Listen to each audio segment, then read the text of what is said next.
पिछले 25 दिन से गजा में इसराइली फौज की कार्रवाइयां जारी हैं। आज इसराइली फोर्सेज ने गजा में एक पनाह गजीन कैंप पर फिजाई बमबारी कर दी, जहां सैकड़ों लोगों ने पनाह ली हुई थी। इस हमले में अब तक कम से कम 50 अफराद के शहीद होने की इतलात आ रही है और अल जजीरा के मुताबिक मरने वालों में से ज़्यादातर अफराद एक ही खानदान से ताल्लुक़ रखते हैं। पनाह गजीन कैंप पर हमले के बाद हमास ने अरब और मुस्लिम ममालिक से तारीखी और फैसला कुन मौक़िफ़ लेने का मुतालबा कर दिया है। इसके अलावा गजा में एक और पनाह गजीन कैंप में फ़िज़ाई बमबारी से 15 फ़लस्तीनी शहीद होने की इतलात आ रही है।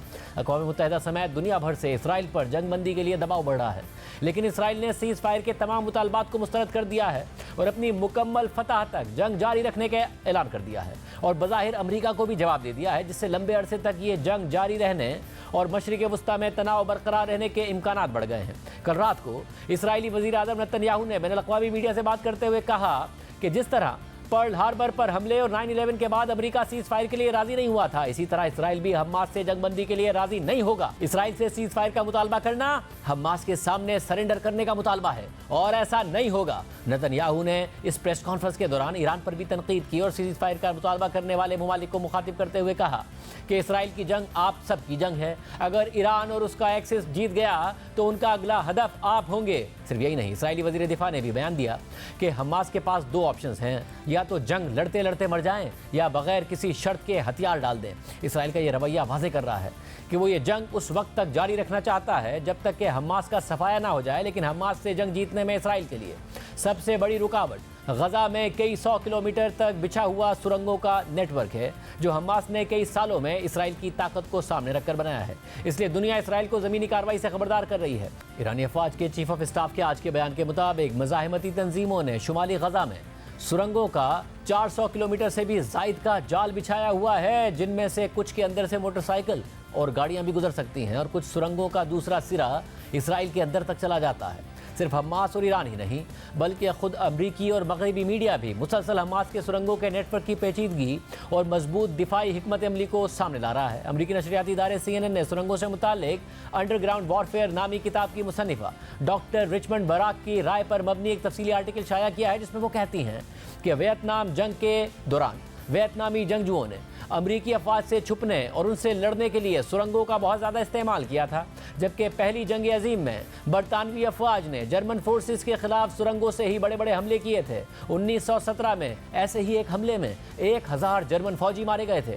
CNN के मुताबिक डॉक्टर रिचमंड बराक पिछली दहाई में हमास की सुरंगों और हिजबुल्लाह के ज़ेर ज़मीन नेटवर्क पर तफसीली रिसर्च करती रही हैं। वो हमास के सुरंगों के नेटवर्क से मुताल्लिक कहती हैं कि इन सुरंगों में आप अपने आप को तारीख, खौफनाक और नमी वाले क्लास्ट्रोफोबिक माहौल में पाते हैं, जहां आप बिल्कुल नहीं जानते कि आपके आसपास क्या है। रात को सुरंगों में बहुत सर्दी हो जाती है और दम भी घुटने लगता है, क्योंकि इन सुरंगों में ज़्यादा हवा नहीं होती। अगर आपको सुरंगों में ज़्यादा देर तक रहने के लिए जाना है तो आपको ऑक्सीजन की ज़रूरत पड़ेगी, ख़ासतौर पर उस वक्त कि जब आप एक फ़ौजी हों। इसके अलावा कुछ सुरंगों में आपको झुक कर गुजरना पड़ता है, क्योंकि वो ज़्यादा ऊंची नहीं होती हैं। जैसे ही आप किसी सुरंग में दाखिल होते हैं तो आप तेज़ी से सिम से मुताल्लिक अपनी हिस्स मुकम्मल तौर पर खो देते हैं, जैसे कि आप भूल जाते हैं कि आप कहाँ से आए हैं और कहाँ जा रहे हैं। इन सुरंगों में यह बहुत मुमकिन है कि आप मुकम्मल तौर पर अपने हवास खो जाएं या तेज़ी से कंफ्यूज हो जाएं। कुछ लोगों को तो इससे बहुत बड़ा मसला होता है। इसके अलावा इन सुरंगों में आप वक्त से मुताल्लिक अपनी हिस्स भी खो सकते हैं। आपको लगता है कि आप सुरंग में 2 घंटे से हैं, लेकिन असल में सिर्फ 20 मिनट से आप वहाँ होते हैं।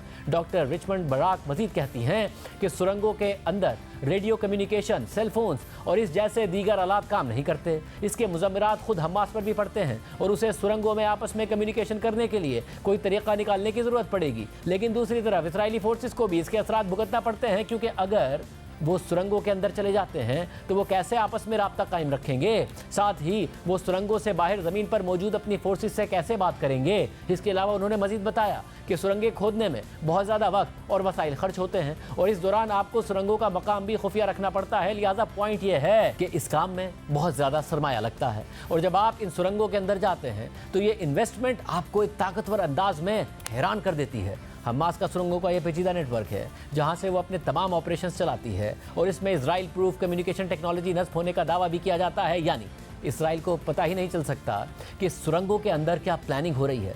7 अक्टूबर को इसराइल पर हमास के हमले के हवाले से भी यही इतलात आई कि इसराइली इंटेलिजेंस एजेंसीज को इस हमले की तैयारी की पेशगी खबर इसलिए नहीं हो सकी क्योंकि इन हमलों की सारी प्लानिंग इन सुरंगों में की गई थी और इस प्लानिंग के दौरान कोई भी मोबाइल फोन्स इस्तेमाल नहीं किए गए थे, बल्कि सुरंगों में ही तारें बिछाकर लैंडलाइन कनेक्शंस का एक नेटवर्क बनाया गया था जिससे राब्ता कायम किया जाता था। 7 अक्टूबर के वाक़े के बाद इसराइल ने यह धमकी दी थी कि वो फ़िज़ाई बमबारी के साथ साथ गज़ा के अंदर मुकम्मल तौर पर दाखिल हो जाएगा और हमास और उसके ठिकानों का मुकम्मल खात्मा कर देगा। लेकिन फिलहाल इसराइल ने मुकम्मल ज़मीनी ऑपरेशन के बजाय सरहद के करीब भारी हथियारों के साथ अपनी अफवाज को गज़ा में उतारा हुआ है, क्योंकि खुद इसराइली फोर्सेस के खदशात के साथ अमरीका भी मुसलसल खबरदार करता रहा है कि इसराइली फोर्सेस की गज़ा में हमास से जंग लड़ने की तैयारी ही नहीं है और इसकी वजह इतने गुंजान आबाद इलाके में ज़ेर ज़मीन सुरंगों का पेचीदा नेटवर्क है, लिहाजा इसराइली फोर्सेस को भारी नुकसान हो सकता है। इस हवाले से अमरीकी नशरियाती इदारे CNN ने एक रिपोर्ट शाया की है जिसमें इराक़ी शहर मूसल में दाइश के खिलाफ अमरीकी और इराक़ी फोर्सेस की लड़ाई का हवाला भी दिया गया है। CNN की रिपोर्ट में लिखा है कि इसराइल का अगला कदम शायद कई दहाइयों तक के लिए आने वाली सूरत हाल का तयन करेगा। हमास ने सुरंगों के नेटवर्क के जरिए गज़ा की पूरी पट्टी को पेचीदा बनाया हुआ है। 2017 में इराक़ी आर्मी को अमरीका, बरतानिया और दीगर स्पेशल फोर्सेस की मदद समेत फ़ज़ाई बमबारी की सहूलत भी हासिल थी, मगर फिर भी उसे मूसल से दाइश को निकालने में 9 महीने लग गए थे। मूसल उस वक्त सिविलियन से ज़्यादातर खाली हो चुका था, लेकिन फिर भी लड़ाई घर घर तक चल रही थी। इस लड़ाई में दाइश सुरंगों का वो नेटवर्क इस्तेमाल कर रही थी जो उसने इराकी हुकूमती फोर्सेस पर छुपकर हमले करने के लिए बनाया हुआ था। इससे पहले अमरीकी अखबार न्यूयॉर्क टाइम्स में भी एक ऐसी ही रिपोर्ट शाया हुई थी जिसमें दावा किया गया था कि अमरीका ने इसराइली हुक्काम को खबरदार किया है कि इसराइली फोर्सेस की गज़ा जैसी शहरी आबादी में ऑपरेशन के लिए तैयारी ही नहीं है और वो अपने अहदाफ हासिल नहीं कर सकती हैं।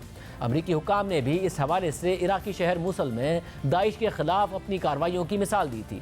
न्यूयॉर्क टाइम्स के मुताबिक अमरीकी इंतजामिया के सीनियर एहलकारों के मुताबिक बाइडेन इंतजामिया को तशवीश है कि इसराइली फोर्सेस के पास अब तक कोई ऐसा मंसूबा ही नहीं है जो गज़ा में ज़मीनी ऑपरेशन की सूरत में काम कर सके। साथ ही इसराइल को ऐसे फौजी अहदाफ की कमी का सामना है जो उसे गज़ा में हासिल हो सकते हैं। इसराइली अफवाज के पास हमास को मुकम्मल ख़त्म करने के वज़ीर आज़म नेतन्याहू के मिशन को अमली जामा पहनाने का कोई वाज़ेह फौजी रास्ता भी मौजूद नहीं है। अमरीकी हुकाम के मुताबिक हमने 7 अक्टूबर के बाद से अब तक इसराइली हुकाम से बातचीत के दौरान कोई काबिल हुसूल प्लान ऑफ एक्शन नहीं देखा। खबर के मुताबिक इसराइली वज़ीर दिफा से टेलीफोन पर बात करते हुए अमरीकी वज़ीर दिफा लॉयड ऑस्टिन ने जोर दिया कि इसराइली फोर्सेस को गज़ा में ज़मीनी ऑपरेशन के हवाले से बहुत एहतियात से गौर करने की ज़रूरत है, जहां हमास ने गुंजान आबाद इलाकों में सुरंगों का एक पेचीदा नेटवर्क बनाया हुआ है। अमरीकी वज़ीर दिफा ने 2016-17 में इराकी शहर मूसल में दाइश के खिलाफ अमरीका की सख्त लड़ाई का हवाला भी दिया। उस वक्त खुद लॉयड ऑस्टिन अमरीका की सेंट्रल कमांड के सरबराह थे और अमरीकी अफवाज इराकी और कुर्द मिलिशिया की मदद कर रही थी। लॉयड ऑस्टिन ने ABC न्यूज़ से बात करते हुए कहा कि पहली चीज़ जो सबको मालूम होनी चाहिए और मेरे ख्याल में सबको मालूम भी है वो ये है कि शहरी आबादी में लड़ाई बहुत ज़्यादा मुश्किल होती है। अमरीकी हुकाम के मुताबिक इसराइल ने यह फैसला खुद करना है कि उसने इराकी शहर मूसल में अमरीकी फोर्सेज और कुर्द मिलिशिया की कार्रवाइयों की तरह फ़ज़ाई बमबारी के साथ साथ स्पेशल ऑपरेशंस और टारगेटेड रेड्स के जरिए हमास के खात्मे की कोशिश करनी है या फिर टैंक्स और इन्फेंट्री के साथ गज़ा के अंदर जाकर कार्रवाई करनी है, जैसा कि 2004 में फलूजा में अमरीका, बरतानिया और इराकी अफवाज ने किया था। लेकिन इन दोनों हिकमत अमलियों के नतीजे में भारी नुकसान होगा, लेकिन ग्राउंड ऑपरेशन फौजियों और सिविलियंस के लिए इससे भी ज़्यादा खूनी साबित होगा। खबर के मुताबिक वाशिंगटन इंस्टीट्यूट के माइकल नाइट्स ने मूसल और गज़ा का मवाजना करते हुए तज्जिया किया कि दाइश को मूसल में तैयारियों के लिए 2 साल का वक्त मिला था, लेकिन हमास ने 15 साल से मुनज़्ज़म अंदाज में अपने दिफा की तैयारी की है। ये वह हक़ाइक़ है जिसने इसराइल को खौफज़दा किया हुआ है। इसी वजह से अभी तक एक मुकम्मल ज़मीनी ऑपरेशन के बजाय इसराइली फोर्सेज ने गज़ा में पहले कुछ महदूद ऑपरेशन किए और फिर जुमे को एक वसी ज़मीनी ऑपरेशन शुरू किया जो अब भी जारी है। इसराइली फोर्सेज और हमास के जंगजू 5 दिन से लड़ रहे हैं और एक दूसरे को नुकसानात पहुंचाने के दावे कर रहे हैं। हमास के मुताबिक इसराइली फोर्सेस का एक दस्ता गज़ा में एक इमारत में घुसा था जिस पर हमास के फाइटर्स ने हमला कर दिया। इसके अलावा इसराइली फौजियों को ले जाने वाली एक गाड़ी और बुलडोजर्स को भी निशाना बनाया गया, जबकि मजीद कई मकामात पर इसराइली फोर्सेस को भारी नुकसान पहुंचाया गया है। साथ ही गज़ा से इसराइली सरजमीन पर मुसलसल रॉकेट्स भी दागे जा रहे हैं। इसराइली मीडिया के मुताबिक गज़ा से फायर किए गए रॉकेट्स ने एक रिहायशी इलाके को निशाना बनाया जहां मुतअद्दिद कारें तबाह हुई हैं, जबकि कई रॉकेट्स को आयरन डोम ने फ़िज़ा में ही तबाह कर दिया है। सिर्फ यही नहीं, लबनान से हिजबुल्लाह भी इसराइली इलाकों पर मुसलसल रॉकेट्स दाग रही है, जबकि यमन के हुसियों ने भी इसराइल पर फ़िज़ाई हमलों की जिम्मेदारी कबूल कर ली है। दूसरी तरफ इसराइली फोर्सेस का दावा है कि गज़ा में अब काफ़ी अंदर लड़ाई शुरू हो गई है और आज भी हमास के दर्जनों जंगजुओं को मारा गया है और असलहा भी जब्त किया गया है।